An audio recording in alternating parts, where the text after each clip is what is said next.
Welcome students, स्वागत है आपका आपके यूट्यूब चैनल लर्निंग हब पे।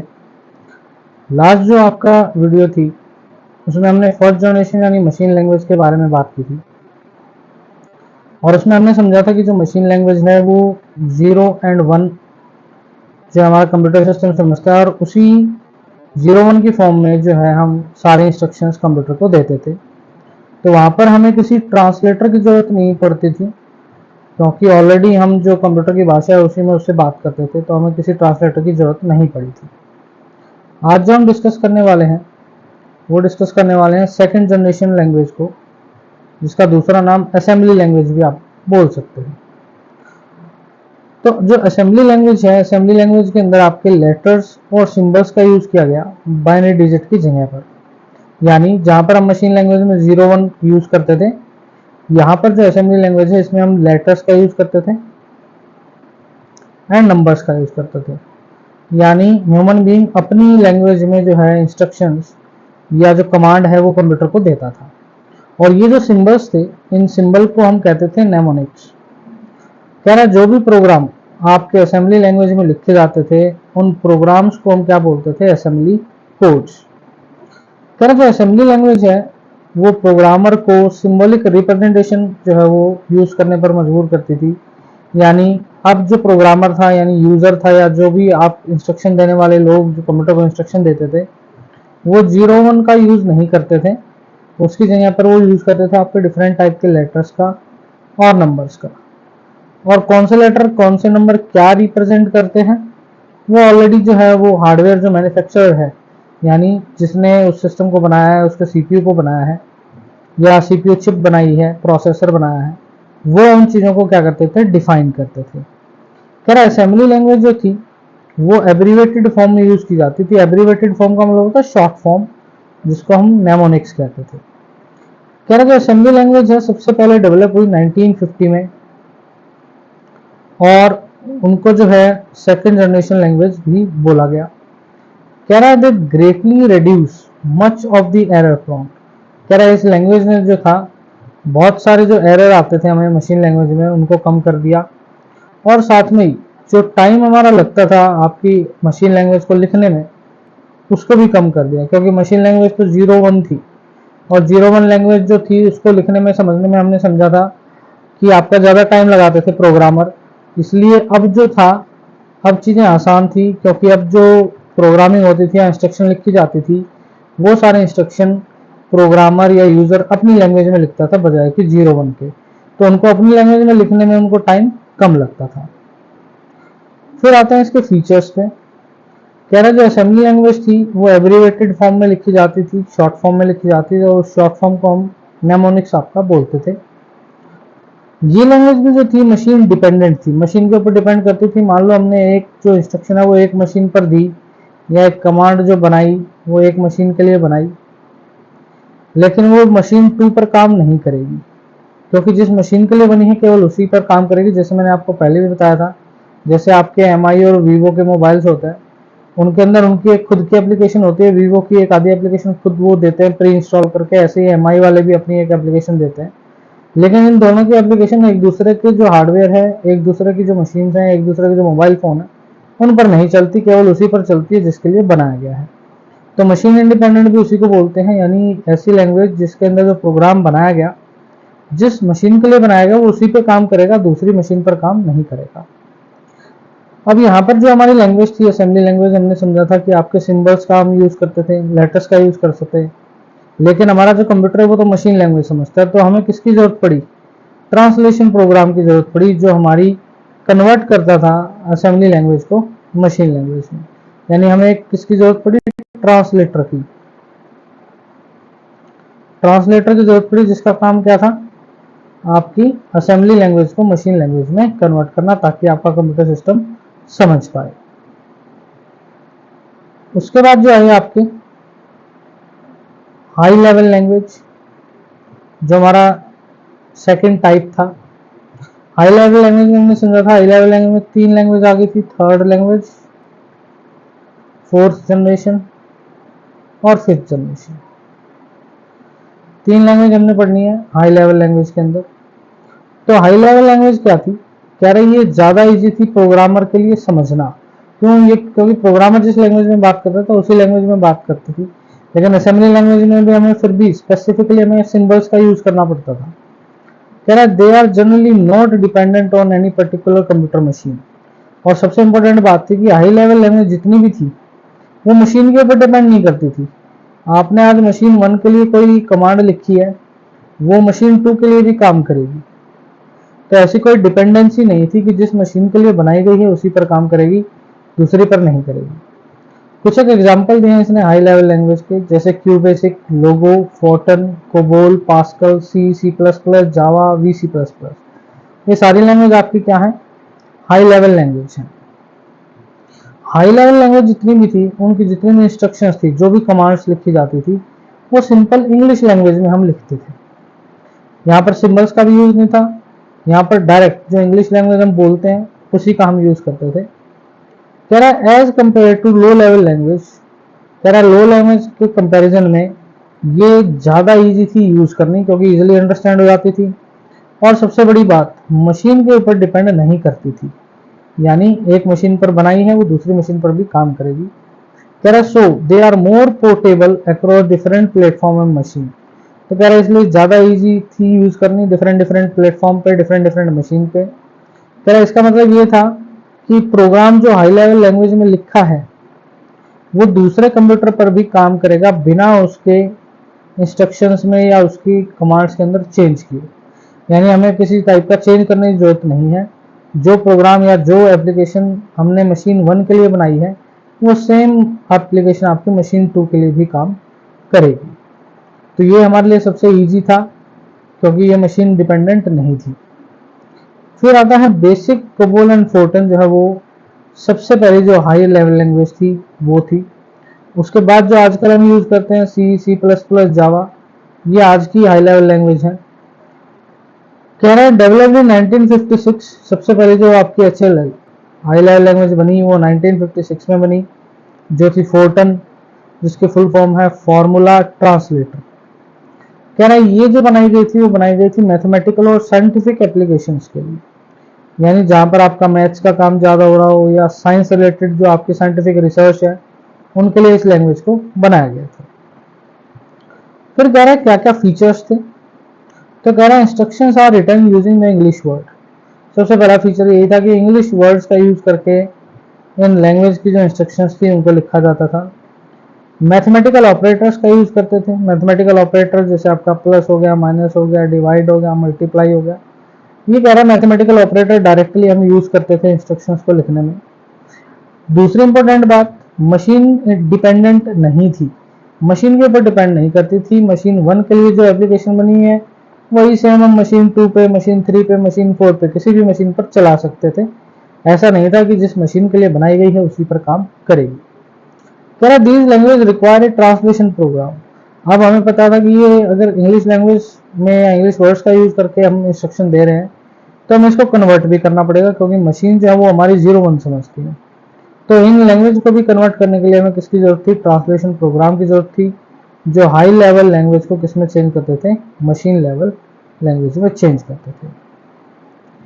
उसके बाद आई आपकी फोर्थ जनरेशन लैंग्वेज।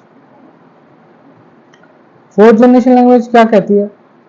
कह रहा है 4GL is a programming language or an environment developed for a specific purpose for certain type of work।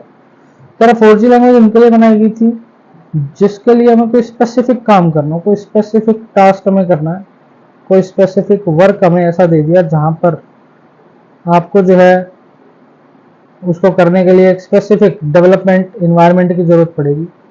जैसे कि कह रहा है कमर्शियल सॉफ्टवेयर्स बनाना, commercial business softwares. Commercial business software का मतलब है कि आपके डिफरेंट डिफरेंट सॉफ्टवेयर जो केवल एक बिजनेस पर्पज के लिए बनाए जाते हैं, जैसे कि आपकी ई कॉमर्स वेबसाइट्स हो गई, फ्लिपकार्ट है, अमेजोन है, जिनका काम क्या है? ऑनलाइन सेल परचेज करना, चीज़ों को खरीदना बेचना।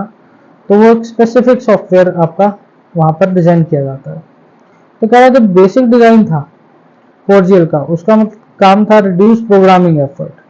प्रोग्रामिंग या इंस्ट्रक्शन लिखने का जो एफर्ट है उसको कम किया जा सके, और जो टाइम और टोटल कॉस्ट है उसको भी क्या किया जा सके? कम किया जा सके। यानी उस सॉफ्टवेयर को डेवलप करने के लिए या उस एप्लीकेशन को बनाने के लिए जो प्रोग्रामिंग एफर्ट लग रहे हैं, जो मेहनत लग रही है उसको कम करें, जो टाइम लग रहा है उसको कम करें, और जो कॉस्ट लग रही है उसको भी क्या किया जा सके, कम किया जा सके। कह रहा है बहुत सारी डिफरेंट 4G लैंग्वेजेस हैं। कुछ एक टेबल ड्राइवन है, कुछ के अंदर प्रोग्रामिंग की जरूरत नहीं। टेबल ड्राइवन का मतलब हमें कुछ ऑलरेडी बना के दे दिया गया, उसी का हम क्या कर लेते हैं, यूज कर लेते हैं। कह रहे they are very efficient report generator that are used to create extensive and flexible reports. कह रहा बहुत सारी ऐसी लैंग्वेजेस हैं 4GL में जिनकी हेल्प से हम इजीली रिपोर्ट जनरेट कर सकते हैं। डाटा को मैनेज करने वाले जो सॉफ्टवेयर हैं वो इजीली आपके डाटा को मैनेज कर सकते हैं, बिना किसी खास प्रोग्रामिंग की वहां पर जरूरत नहीं पड़ती। उनको केवल हाई लैंग्वेज की जो है वो जरूरत पड़ती है। तो जैसे आपका DBMS है, डाटाबेस मैनेजमेंट सिस्टम, जिसके अंदर हम बहुत सारा डाटा जो है वो स्टोर करते हैं, ठीक है।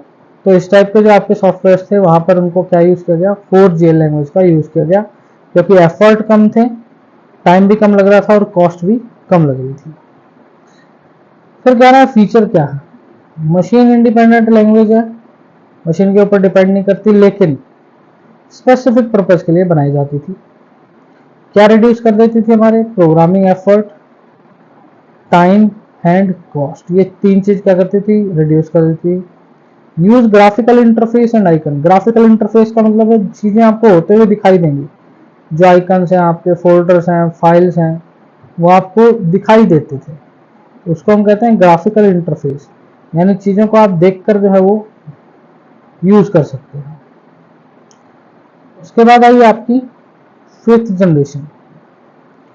तो कह रहा है 5th generation programming language use visual programming language और natural language. Visual programming language का मतलब है जिसको देखा जा सकता हो, आसानी से हम चीजों को देखकर जो ऑपरेट कर सकते हैं।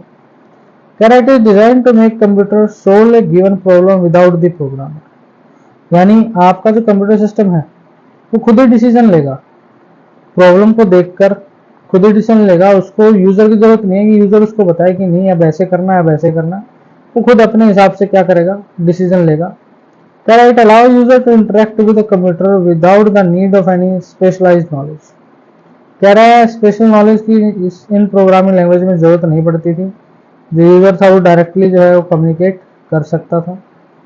कह रहा है जो 5th जनरेशन लैंग्वेज बनाई गई थी वो बेसिकली AI बेस्ड थी, आर्टिफिशियल इंटेलिजेंस। यानी आपका जो कंप्यूटर सिस्टम है वो खुद ही सारी चीजें गैस करेगा, जो आप उसको सिचुएशन दोगे उसके अकॉर्डिंग गैस करेगा और आपको रिजल्ट निकाल कर देगा। यानी इसके अंदर हमें किसी स्पेसिफिक यूजर की जरूरत नहीं पड़ती थी, जो उस पर्टिकुलर जो आपकी सिचुएशन है उसको अंडरस्टैंड करे और फिर कंप्यूटर के थ्रू आपको सॉल्यूशन दे। यानी कंप्यूटर अपने आप खुद ही क्या करेगा, सॉल्यूशन निकालने की कोशिश करेगा। लेडी आइडा लवलेस जो थी वो वर्ल्ड की सबसे पहली फर्स्ट कंप्यूटर प्रोग्रामर जो है वो मानी गई है। यहाँ पर इनकी इमेज भी दी है, फोटो भी दी है, यहाँ पर आप देख सकते हैं। उसके बाद बात आती है ट्रांसलेटर की। ये तो हमने पढ़ी डिफरेंट टाइप ऑफ आपकी लैंग्वेजेस। लो लेवल लैंग्वेज में हमने दो पढ़ी, 1GL 2GL, और आपकी हाई लेवल लैंग्वेज में हमने 3 पढ़ी, 3GL 4GL 5GL। अब जो हम बार बार बात करते हैं कि ट्रांसलेटर की जरूरत पड़ेगी, ट्रांसलेटर की जरूरत पड़ेगी, तो ये ट्रांसलेटर क्या है। कह रहे ट्रांसलेटर हमने अभी समझा था कि मशीन लैंग्वेज तो हमारी क्या बोलती है, मशीन लैंग्वेज हमारी बोलती है कि मशीन लैंग्वेज के अंदर सारी चीजें हमारी 0 एंड 1 की फॉर्म में होनी चाहिए। लेकिन हमने जब समझा था कि असेंबली लैंग्वेज में तो असेंबली कोड होते हैं, है ना, और हाई लेवल लैंग्वेज में आपके इंग्लिश कीवर्ड्स का यूज होता है। अब ये दोनों लैंग्वेज ऐसी थी जिनको मशीन लैंग्वेज में क्या करना जरूरी था, कन्वर्ट करना जरूरी था, यानी 0 1 की फॉर्म में कन्वर्ट करना जरूरी था। तो कह रहा है high level language are design keeping in mind the ease for the programmer. क्या जो हाई लेवल लैंग्वेज आपकी प्रोग्रामिंग लैंग्वेज बनाई गई वो किनको ध्यान में रखकर बनाएगी, प्रोग्रामर्स को। प्रोग्रामर यानी जो कि इंस्ट्रक्शन लिखते हैं या कमांड लिखते हैं। तो कह रहा है ये लैंग्वेज जो थी, इन लैंग्वेज को कंप्यूटर अंडरस्टैंड नहीं कर पाता था। क्यों, क्योंकि कंप्यूटर क्या अंडरस्टैंड करता, केवल 0 एंड 1। तो कह रहा है कंप्यूटर को अंडरस्टैंड करवाने के लिए पहले इन लैंग्वेजेस को, हाई लेवल और असेंबली लैंग्वेज को मशीन लैंग्वेज में क्या किया जाता था, कन्वर्ट किया जाता था। मैंने आपको एक एग्जांपल भी बताया, आपके दो फ्रेंड हैं राम एंड श्याम। राम इंडिया में रहता है, श्याम इंग्लैंड में रहता है, इसको हिंदी आती है, इसको इंग्लिश आती है, लेकिन वो एक दूसरे की बात को नहीं समझ पा रहे। तो इनके लिए बीच में इनका एक कॉमन फ्रेंड है जतिन। तो जतिन क्या करता है, राम की बात जतिन समझता है, उसको चेंज करता है इंग्लिश में और श्याम को समझा देता है। ऐसी श्याम की जो इंग्लिश है उसको जतिन समझता है, चेंज करता है और राम को समझा देता है। तो यहाँ पर जो जतिन है वो ट्रांसलेटर का काम कर रहा है। वो दोनों के लिए किसका काम कर रहा है, आपका ट्रांसलेटर का काम कर रहा है, ताकि वो एक दूसरे की बात को क्या कर पाए, समझ पाए। तो इसी तरीके से जो आपकी प्रोग्रामिंग लैंग्वेज है, जो असेंबली लैंग्वेज है या आपकी हाई लेवल लैंग्वेज है, वो भी जो है डायरेक्टली कंप्यूटर को समझ में नहीं आती थी। तो इसलिए हमें किसकी जरूरत पड़ी, एक ट्रांसलेटर की जरूरत पड़ी, जो कि कन्वर्ट करता था किसको, इन प्रोग्रामिंग लैंग्वेज को मशीन लैंग्वेज में। तो कह रहा है high level language is translated into machine level language by translator. कह रहे ट्रांसलेटर के थ्रू हाई लेवल लैंग्वेज को किस में कन्वर्ट करते थे, मशीन लैंग्वेज में। और इस प्रोसेस को हम क्या कहते थे, डिकोडिंग प्रोसेस कहते थे। उसके बाद बात करें कि आपके ट्रांसलेटर तीन टाइप के हैं। पहला है असेंबलर, दूसरा है कंपाइलर, तीसरा है इंटरप्रेटर। असेंबलर से आप समझ ही गए जो असेंबली लैंग्वेज को कन्वर्ट करे। असेंबलर से ही क्या है आपका, असेंबली लैंग्वेज। असेंबली लैंग्वेज को किसमें कन्वर्ट करेगा, मशीन लैंग्वेज। तो यानी ऐसा आपका ट्रांसलेटर जो असेंबली लैंग्वेज को मशीन लैंग्वेज में ट्रांसलेट करे, वो क्या कहलाता है, आपका असेंबलर कहलाता है। यानी हम कह सकते हैं असेंबली लैंग्वेज में हमने जो प्रोग्रामिंग लिखी थी उसको हम बोलते थे असेंबली कोड। क्या बोलते थे हम, असेंबली कोड। असेंबली कोड से किसमें कन्वर्ट करेगा, मशीन कोड में। मशीन की लैंग्वेज में लिखा हुआ जो इंस्ट्रक्शन है उसको हम कहते हैं मशीन कोड। तो असेंबली कोड से किसमें कन्वर्ट किया, मशीन कोड में। कंपाइलर क्या करते थे, कह रहे कंपाइलर करते थे पूरे प्रोग्राम को एक बार में ही कन्वर्ट कर देते थे। मान लो 10 लाइन का कोई आपकी इंस्ट्रक्शन है, 10 कमांड आपने दिए हैं 10 लाइन की। तो कह रहा है आपका कंपाइलर पूरी की पूरी 10 लाइन को एक बार में कन्वर्ट करने की कोशिश करेगा, ठीक है। जबकि इंटरप्रेटर क्या करेगा, कह रहा है इंटरप्रेटर स्लो है थोड़ा सा कंपाइलर से, ये पूरे प्रोग्राम को नहीं कन्वर्ट करेगा। ये पहले एक लाइन उठाएगा, 1 लाइन लेगा, उसको कन्वर्ट करने की कोशिश करेगा। अगर हो गई तो नेक्स्ट पे मूव करेगा, अगर नहीं होती है तो फिर एरर शो करेगा। ऐसे ही फर्स्ट लाइन होने के बाद फिर सेकंड लाइन, फिर थर्ड लाइन, ऐसे लाइन बाय लाइन जो है वो ट्रांसलेट करता है आपका इंटरप्रेटर। इसलिए इसकी जो स्पीड है वो एज कंपेयर टू कंपाइलर क्या है, स्लो है। तो कह रहे हैं interpreter translate programming step by step. Step by step मतलब लाइन बाय लाइन जो है वो उसको कन्वर्ट करेगा, और ये क्या है आपका कंपाइलर से स्लो है।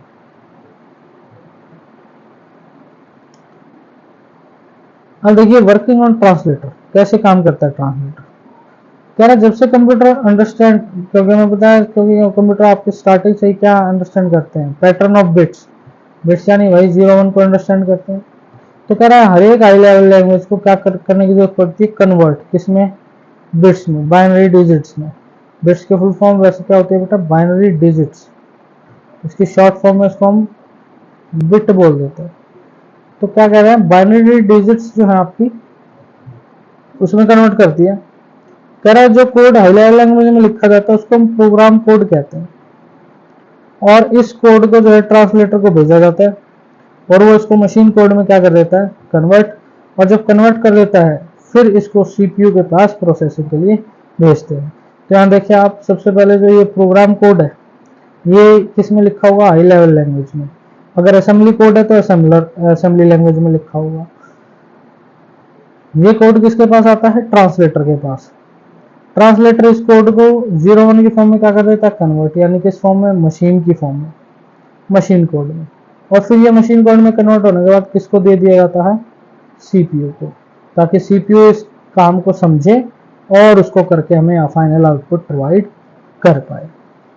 तो ये थी हमारी वर्किंग ऑफ ट्रांसलेटर। तो यहाँ हमारा चैप्टर जो है वो फिनिश होता है। इस चैप्टर को आप रीड करें अच्छे से बेटा। कहीं भी डाउट आता है मुझे कमेंट सेक्शन में बताएं। तब तक के लिए बाय, टेक केयर, मिलते हैं नेक्स्ट वीडियो में। नेक्स्ट